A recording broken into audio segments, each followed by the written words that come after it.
1ல third sum பார்க்க போறோம். a ஓட வேல்யூ 0, 3, 5, 8.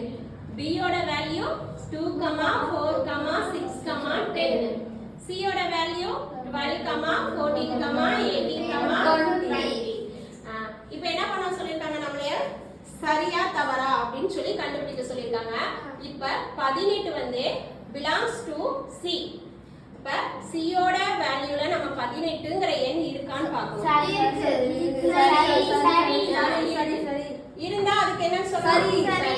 இப்ப 6 வந்து does not belongs to கொடுத்து a ஓட வேல்யூல சொல்லிருக்காங்க. 6 வந்து இருக்கா? இருக்கான்னு தான் கேட்டேன். இருக்கா? a ஓட வேல்யூல இல்ல. அப்ப என்ன பண்ணணும்? இருக்கு சரி. 14ங்கிறது does not belongs to c. அப்ப அது சரியா தவறா? தவறு.